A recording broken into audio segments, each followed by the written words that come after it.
Welcome back to my channel. ಎಲ್ಲರೂ ಹೇಗಿದ್ದೀರಾ? ನೀವೆಲ್ಲರೂ ಚೆನ್ನಾಗಿದ್ದೀರಾ ಅಂತ ಅಂದ್ಕೊತೀವಿ. ನಾನಂತೂ ಸೂಪರಾಗಿದ್ದೀನಿ ಅಂತಲೇ ಹೇಳ್ಬೋದು. 5 ಗಂಟೆಗೆ ಯಾವಾಗ ಎದ್ದೊಳಕ್ಕೆ ಸ್ಟಾರ್ಟ್ ಮಾಡಿದೆ, ಮನೆ ವಾತಾವರಣ ಫುಲ್ಲು ಚೆನ್ನಾಗಿದೆ. ಎಲ್ಲ ನಗ್ನಗ್ತಾ ಬೆಳಗ್ಗೆಯಿಂದ ಸಂಜೆವರೆಗೂ ಇರ್ತೀವಿ. ಮನೆಯವರು ಖುಷಿಯಾಗಿ ಹೋಗ್ತಾರೆ. ಇನ್ನು ವಾಕಿಗೆ ಗೀತಕ್ಕನೂ ಬರ್ತಿರೋದ್ರಿಂದ ಎಕ್ಸಸೈಸ್ ಮಾಡೋಕ್ಕೆ ಇನ್ನಷ್ಟು ಜೋಶ್ ಬರ್ತಿದೆ ಅಂತಲೇ ಹೇಳ್ಬೋದು. ನಾವು ಒಬ್ಬರು ಸುಸ್ತಾದರೆ ಒಬ್ಬರು ಚಿಯರಪ್ ಮಾಡಿ ಎನ್ಕರೇಜ್ ಮಾಡಿ ಸ್ವಲ್ಪ ಎಕ್ಸಸೈಸ್ ಅಂತೂ ಸಖತ್ತಾಗೆ ಮಾಡಿಕೊಂಡು ಬರ್ತಾಯಿದ್ದೀವಿ. ಹೆಲ್ತಲ್ಲೂ ಅಷ್ಟೇ ನಮಗೆ ತುಂಬ ವ್ಯತ್ಯಾಸಗಳೇ ಕಾಣಿಸ್ತಿದೆ ಅಂತಲೇ ಹೇಳ್ಬೋದು. ಬೆಳಗಿನ ಗಾಳಿ, ಹಕ್ಕಿಗಳ ಚಿಲಿಪಿಲಿ ಸೌಂಡು ಎಷ್ಟು ಚೆನ್ನಾಗಿರುತ್ತೆ ಅಂತ ಒಂದಿನ ಹೋಗಲಿಲ್ಲ ಅಂದರೆ ತುಂಬಾ ಮಿಸ್ ಮಾಡ್ಕೋತಾ ಇರ್ತೀನಿ, ಯಾವತ್ತಾನು ಹೋಗಲಿಲ್ಲ ಅಂದರೆ. ಸೊ ಹಂಗಾಗಿ ಯಾರು ಬರಲಿಲ್ಲ ಅಂದ್ರೂ ಪರವಾಗಿಲ್ಲ, ಒಬ್ಬಳೇ ಹೊರಟೋಗ್ಬಿಡ್ತೀನಿ. ಇವಾಗ ಸ್ವಲ್ಪ ನನಗೆ ಮೇಕಪ್ ಐಟಮ್ಸ್ ಎಲ್ಲ ಊರಿಗೆ ಹೋಗಿದ್ದೆ, ಆ ಬಾಕ್ಸೇ ಬಿಟ್ಟು ಬಂದುಬಿಟ್ಟಿದ್ದೀನಿ.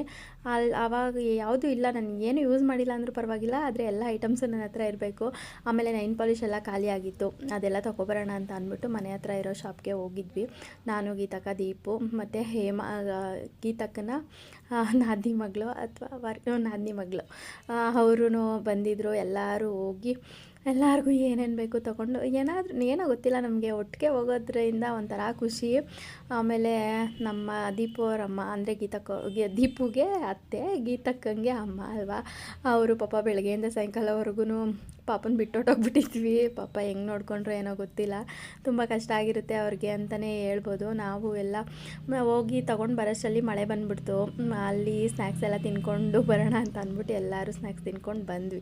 ಇನ್ನು ನನಗೆ ಈ ಥರ ರಂಗೋಲೀಸ್ ಎಲ್ಲ ಹಾಕೋಕ್ಕೆ ಬರಲ್ಲ ಆಯಿತಾ. ನಾನು ಇವಾಗ ಕಲ್ತ್ಕೊಂಡು ಈ ಥರ ಎಲ್ಲ ಟ್ರೈ ಮಾಡ್ತಾಯಿದ್ದೀನಿ. ತುಂಬಾ ಚೆನ್ನಾಗಿ ಕಾಣಿಸುತ್ತೆ. ಯಾವಾಗಲೂ ಒಂದೇ ಥರ ಬಿಡಿಸೋದ್ರಿಂದ ಡೈಲಿ ಬಿಡಿಸ್ತಾ ಇದ್ವಿ, ಬಟ್ ಬೇರೆ ಬೇರೆ ಥರ ರಂಗೋಲಿ ಹಾಕಿದ್ರೆ ಚೆನ್ನಾಗಿರುತ್ತೆ. ಮನೆ ಮುಂದೆನೂ ತುಂಬ ಚೆನ್ನಾಗಿ ಕಾಣಿಸುತ್ತೆ. ಆಮೇಲೆ ಯಾರು ಹಾಕಿದ್ದು ಅಂತ ನೆನ್ನೆ ಒಂದು ಆಂಟಿ ಹಂಗೆ ಹೋಗ್ಬೇಕಾದ್ರೆ ಡೈಲಿ ನೋಡ್ಕೊಂಡು ಹೋಗ್ತಿದ್ರಂತೆ, ಯಾರು ರಂಗೋಲಿ ಹಾಕ್ತಿದ್ದಾರೆ ಮನೇಲಿ ಅಂತ ಅಂದ್ಬಿಟ್ಟು ನನ್ನ ಕರೆದ್ಬಿಟ್ಟು ಯಾರಮ್ಮ ಹಾಕಿದ್ದು ಅಂತ ಕೇಳ್ಬಿಟ್ಟು ಮಾತಾಡಿಸ್ಬಿಟ್ಟು ಹೋದರು. ತುಂಬಾ ಖುಷಿ ಆಯಿತು ಅಂತಲೇ ಹೇಳ್ಬೋದು.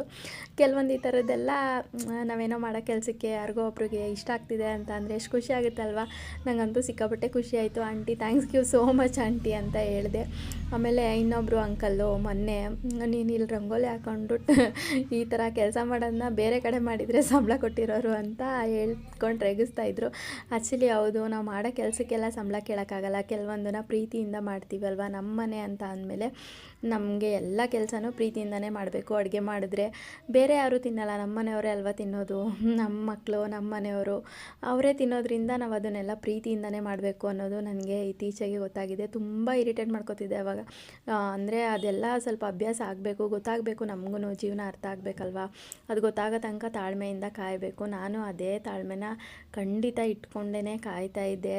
ಎಲ್ಲವೂ ಒಂದೊಂದು ದಿನ ನಮಗೆ ಏಜ್ ಆಯ್ತಾ ಅರ್ಥ ಆಗುತ್ತೆ.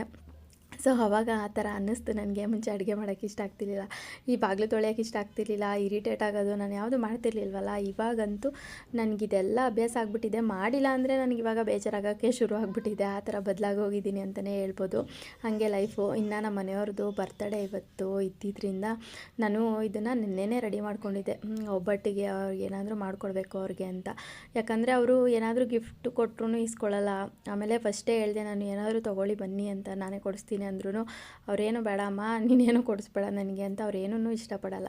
ಸೊ ಹಂಗಾಗಿ ಅವ್ರು ಏನು ಇಷ್ಟಪಟ್ಟು ತಿಂತಾರೆ ಅದನ್ನೆಲ್ಲ ಮಾಡ್ಕೊಳ್ಳೋಣ ಅಂತ ಅಂದ್ಬಿಟ್ಟು ಫಸ್ಟು ಸ್ವೀಟ್ ಮಾಡಬೇಕು ಅಂತ ಅಂದ್ಕೊಂಡು ಕಾಯಿ ಎಲ್ಲ ಸುಲಿಯೋಕ್ಕೆ ಕಷ್ಟ, ಈ ಥರ 2 ಹೋಳು ಮಾಡ್ಕೊಬಿಟ್ಟು ಎಲ್ಲ ಮಿಕ್ಸಿಗೆ ಹಾಕ್ಕೊಂಡು ರುಬ್ಕೊಂಡಿದ್ದಾಯಿತು.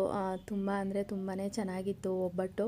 ನಮ್ಮ ಮನೆಯವ್ರಿಗೆ ತುಂಬಾ ಇಷ್ಟ ಆಯಿತು. ಒಂದಿನ ಮುಂಚೆನೇ ಮಾಡಿಕೊಟ್ಟಿದ್ದೆ, ಮತ್ತು ಇದನ್ನೆಲ್ಲ ಫ್ರಿಜ್ಜಲ್ಲಿ ಎತ್ತಿಕ್ಬಿಟ್ಟು ಇವತ್ತೂ ಮಾಡಿ ಕೊಟ್ಟೆ. ಬೆಳಗ್ಗೆ ಎದ್ದ ತಕ್ಷಣ ಅವರು ಖುಷಿಯಿಂದ ಹೋದರು. ಮತ್ತು ಇರೋ ಹೊಸ ಬಟ್ಟೆನೇ ಹಾಕ್ಕೊಂಡೋಗಿ ಅಂದ್ರೂ ಹಾಕ್ಕೊಂಡೋಗಲ್ಲ. ಅವ್ರು ಯಾವ ಶೋಕಿನೂ ಮಾಡಲ್ಲ.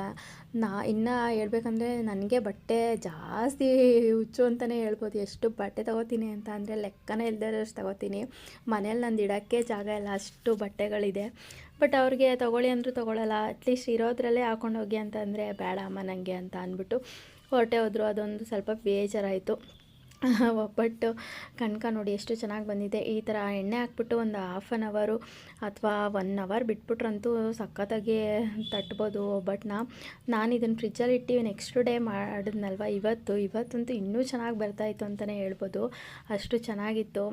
ಏನೂ ಆಗಲ್ಲ, 2 ದಿನವೂ ನಾನು ಒಬ್ಬಟ್ಟು ನಮ್ಮ ಪರಿ ಯಾವಾಗಲೂ ಕೇಳ್ತಾನೆ ಇರ್ತಾರೆ ಒಬ್ಬಟ್ಟು ಮಾಡು ಅಂತ ಅಂದ್ಬಿಟ್ಟು ನಾನು ಮ್ಯಾಂಗೋ ಒಬ್ಬಟ್ಟು ಮಾಡೋಣ ಅಂತ ಅಂದ್ಕೊಂಡೆ. ಬಟ್ ನನಗೆ ಅಷ್ಟು ಟೈಮ್ ಸಿಕ್ಕಿಲ್ಲ, ಮತ್ತು ಕ್ವಾಂಟಿಟಿ ಸ್ವಲ್ಪ ಜಾಸ್ತಿ ಮಾಡಬೇಕಿತ್ತು ನಾನು. ಹಂಗಾಗಿ ಅದರಲ್ಲಿ ಜಾಸ್ತಿ ಒಬ್ಬಟ್ಟು ಮಾಡೋಕ್ಕಾಗಲ್ಲ, ಇದರಲ್ಲಾದರೆ ಜಾಸ್ತಿ ಮಾಡ್ಬೋದು ಅಂದ್ಬಿಟ್ಟು ಬೇಳೆ ಒಬ್ಬಟ್ಟೆ ಮಾಡ್ಕೊಂಡಿದ್ದೆ. ಇನ್ನೂ ಒಬ್ಬಟ್ಟು ಸಾಂಬಾರು ಮಾಡ್ಕೊಂಡಿದ್ದೆ. ನಾನು ಯಾವ ಥರ ಮಾಡಿದ್ದೀನಿ ಅಂತ ಅಂದ್ಬಿಟ್ಟು ನಾನೇನು ವಿಡಿಯೋಸ್ ಎಲ್ಲ ಏನೂ ತೊಗೊಂಡಿಲ್ಲ, ಜಸ್ಟ್ ಸುಮ್ಮನೆ ಕ್ಲಿಪ್ಪಿಂಗ್ಸ್ ತೊಗೊಂಡಿದ್ದೆ ಅಷ್ಟೇ. ನಿಮಗೇನಾದರೂ ಬೇಕು ಅಂತ ಅಂದರೆ ನನ್ನ ಸ್ಟೈಲಲ್ಲಿ ನಾನು ಮಾಡಿದ್ದೆ. ಒಬ್ಬೊಬ್ಬರು ಒಂದೊಂದು ಸ್ಟೈಲಲ್ಲಿ ಮಾಡ್ತಾರೆ. ನನ್ನ ಸ್ಟೈಲಲ್ಲಿ ನಾನು ಒಬ್ಬಟ್ಟು ಸಾಂಬಾರನ್ನ ಮಾಡ್ಕೊಂಡಿದ್ದೆ. ಈ ಒಗ್ಗರಣೆಗೆ ತುಪ್ಪ ಹಾಕ್ಕೊಂಡ್ರೆ ತುಂಬಾ ಚೆನ್ನಾಗಿ ಬರುತ್ತೆ. ನಾನು ತುಪ್ಪ ಹಾಕ್ಕೊಂಡು ಒಗ್ಗರಣೆ ಹಾಕಿ ಸಾಂಬಾರಂತೂ ನಿಜವಾಗ್ಲೂ ತುಂಬಾ ಚೆನ್ನಾಗಿತ್ತು ಅಂತಲೇ ಹೇಳಿದ್ರು ನಮ್ಮ ಮನೆಯವರು. ಯಾಕಂದರೆ ನಮ್ಮ ಮಂಡಿ ಸೈಡಲ್ಲಿ ನಾವು ಯಾರೂ ಒಬ್ಬಟ್ಟು ಸಾರು ಮಾಡಲ್ಲ. ಇಲ್ಲಿ ಬೆಂಗಳೂರಿಗೆ ಬಂದಮೇಲೆ ಇಲ್ಲಿ ನೋಡಿಕೊಂಡು ಅಥವಾ ಟೇಸ್ಟ್ ಮಾಡಿರೋದು ನೋಡಿ ನಮ್ಮ ರುಚಿಗೆ ತಕ್ಕನಾಗೆ ನಾನು ಮಾಡ್ಕೊಳ್ಳೋದನ್ನ ಕಲ್ತ್ಕೊಂಡಿದ್ದೀನಿ.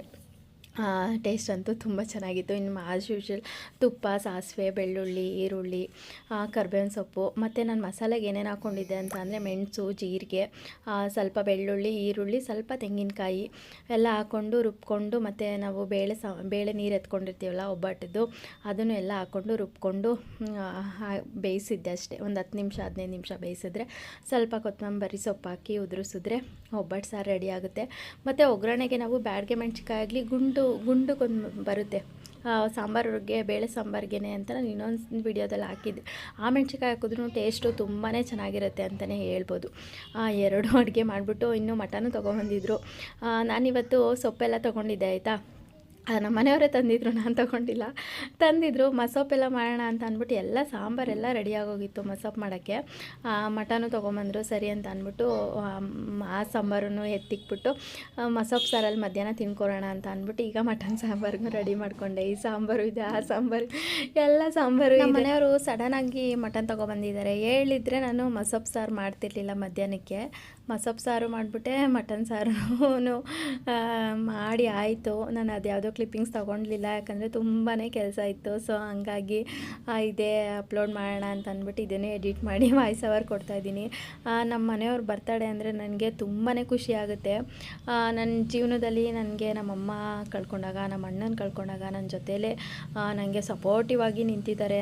ಯಾವ ಥರ ಅಂತ ಅಂದರೆ ನಿಜವಾಗ್ಲೂ ನಮ್ಮ ಪರಿ ಹುಟ್ಟೋ ಟೈಮಲ್ಲಿ ನನಗೆ ನಿಜವಾಗ್ಲೂ ಅವರೇ ತಾಯಿ ಆಗಿದ್ದು ಅಂತ ಹೇಳಿದ್ರೆ ಏನೂ ತಪ್ಪಾಗಲ್ಲ. ನನ್ನ ಹಂಗೆ ನೋಡ್ಕೊಂಡಿದ್ದಾರೆ. ಪ್ರತಿ ಸಲನೂ ನಾನು ಮಲಗಿರೋ ಕಡೆನೇ ಕಾಫಿ ಮಾಡ್ಕೊಂಡು ಬಂದು ತೊಗೊಬಂದು ಕೊಟ್ಟಿದ್ದಾರೆ. ಅದನ್ನೆಲ್ಲ ನೆನೆಸ್ಕೊಂಡ್ರೆ ನನಗೆ ಒಂದೇ ಅನಿಸೋದು, ನನ್ನ ಆಯುಸ್ಸೆಲ್ಲ ಅವ್ರಿಗೇ ಕೊಡಲಿ, ಇನ್ನೊಂದಷ್ಟು ದಿನ ಅವರೇ ಚೆನ್ನಾಗಿರಲಿ.